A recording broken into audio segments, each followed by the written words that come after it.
She's been called America's greatest car wreck. Maybe not by someone else, but by me just now.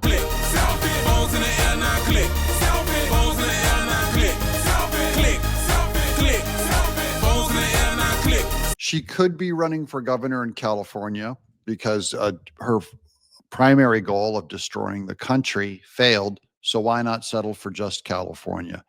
This is her first major public address that she made last night, and we'll have all the commentary on it on all the shows afterwards. Here is the bullet we dodged, known as Kamala. To incite fear are most effective when they divide and conquer. But in the face of crisis, the lesson is don't scatter. She had 100 days to come up with something, powerful. That's the best writing they could come up with. I love that commentary too. She had 100 days to remake herself, take speech lessons, learn how to talk, have the word. She could have written Martin Luther King's "I Have a Dream" speech. I don't know how she'd pull it off. But I wanted to show you this. This is Trump's polling. This is from Rasmussen Reports. This is the very best Trump polling you're going to get. I'm going to get into this before we get into the commentary on Kamala Harris's speech, because there's plenty of it. But here's Trump polls. Rasmussen Reports daily presidential tracking poll for Thursday shows that 50% of likely U.S. voters approve of President Trump's job performance. 49% disapprove. And then the latest figures include 34% who strongly approve of his Trump, just 34% is doing, and 42% strongly disapprove. That puts him just 8 points underwater. I only bring up that poll because Trump's going to have to stand firm, because what he's doing is difficult in dismantling the mess that Kamala Harris created on the border. This is going to take some time. Now, on Democrat strategists, I have here, this is James Carville and David Hogg. I just think watching the Democrats fight over their strategy, which David Hogg, who's second in command of the Democrat National Party now, is promising to primary Democrats in votes and wipe them out. And James Carville is having none of it, because James Carville is more of an old school Democrat. And you said that members of the DNC should sue him for doing this, since David is a member of the party leadership. He is the vice chairman. I think he's a vice chair. Yeah, he's vice chair. Let me be very specific. I think it is abominable that an official of a political party who is being paid or supported by that political party to go out and raise money to defeat members of the same party. I think that's a jackassery of the highest level. James, can you tell me if you want to beat Republicans, of which of course lefties never do, they never even run against them. That's one thing. I'm not into beating Democrats. I'm into beating Republicans. And will tell you right. Basically, I'll let him finish. To your face, I think it's abominable that you have anything to do with the DNC and you're going to go and raise $20 million to beat other Democrats. Okay, he thinks David Hogg is abominable because David Hogg is putting money behind Democrats to beat other Democrats. But I've got a version of it here on the right. This is what's fascinating to me. It's Tom Tillis. Breaking: Senator Tom Tillis just announced he will be voting against Ed Martin's nomination. This is one of Trump's nominees, Ed Martin, and this Tom Tillis is showboating and voting against him. He's to pass him. He sits on the Judiciary Committee. Tom Tillis, you were already on very thin ice. This will definitely primary you and throw you out of the Senate. So this is a Republican saying we're going to primary Tom Tillis. That's very similar to what Dave Hogg is talking about doing in the Democrat Party. It's a pretty common tactic. Tom Tillis voting against one of Trump's picks. Remember, this is the big factoid guy, guys. He voted to pass Merrick Garland for Biden. That is what I mean by this is what drives MAGA and Republicans crazy. Our side will not fight when it is time to fight, and they'll help the other side and act like a gentleman and a constitutionalist. Merrick Garland, okay. Here's Caroline Leavitt on the historic agreement between Trump and Ukraine. Again, we are still going to get to the Kamala Harris commentary.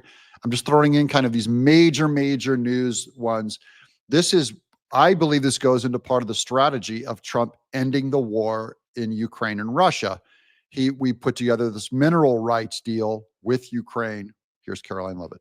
Last night, we saw yet again why President Trump is our deal maker in chief. We secured a historic agreement to establish the United States-Ukraine Reconstruction Investment Fund. This is a first of its kind economic partnership for the reconstruction and long-term economic success of Ukraine that the United States will greatly benefit from. This partnership represents the United States taking an economic stake in securing a free, peaceful, and sovereign future for Ukraine. Now, does that sound like Trump is addicted and too respectful of Putin's power? That's what my anti-Trump friends keep saying. Trump's addicted to power. He worships power. He's afraid of Putin. He loves Putin. He's buddies with Putin. Well, he just now did a land deal with Ukraine. That does not sound like he's helping Putin. And by the way, this is how a businessman creatively thinks outside of the box to put American businesses on the ground in Ukraine, so that while Trump is encouraging Zelensky to give over that border property to Russia because he can't win, as Trump said, he does not have the cards. But having American businesses doing land, spreading all over the land, doing mining and mineral rights would prevent Putin from further accessing more of Ukraine. It's a brilliant strategy and could just save lives of both Ukrainians and Russians. This partnership establishes a fund that will receive 50% of royalties, license fees, and other similar payments from natural resource projects in Ukraine. President Trump has been clear from the beginning. He wants the killing in this brutal war to end. This agreement shows how invested the president is in securing a truly lasting peace. Yeah, why isn't he doing a mineral deal with Russia if he's so in bed with them? No, he's doing it to Russia's enemy that they're at war with. Now we're going to get into the commentary on Kamala Harris because it's too good. This is Stephen Miller on Kamala Harris's major address last night. The only thing Americans want to hear from Kamala Harris is an apology for joining Joe Biden. Remember, she was the border czar, joining Joe Biden in aiding and abetting the invasion of our country. And we're never going to stop talking about this because what they did to this country is unforgivable. It is an eternal stain on the Democrat Party. Every day we read another story. Every day we arrest another alien they let into this country who raped a child, who beat a woman within an inch of her life, who murdered a mom, who murdered a dad, who trafficked drugs into this country, who trafficked fentanyl into this country, who are responsible for dead and slaughtered Americans. And I don't know what's broken in the Washington press corps, that none of that moves them emotionally. The only thing that gets them exercised, do we need to have more trials for terrorist supporters? We need to have more trials for gangbangers. We need to have more trials for illegal alien invaders, even though Congress and the Constitution clearly say that you can expel invaders and illegal aliens quickly, efficiently, and properly. This president has literally saved America, and I could not be prouder.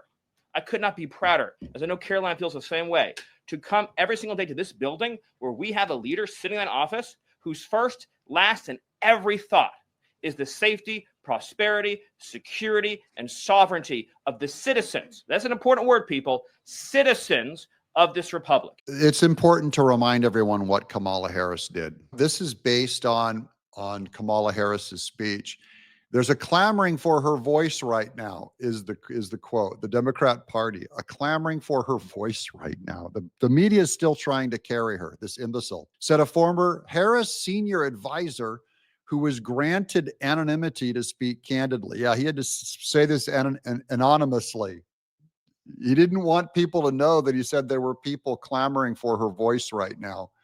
No one can better prosecute the case while inspiring a call to action than the former vice president, he said off the record. Yeah, good move. And then here's Charles C.W. Cook. There has in fact, never, ever been less of a clamoring for anything that is an offer. In the history of clamoring, no people has ever clamored less than the American people are clamoring for Kamala Harris's voice.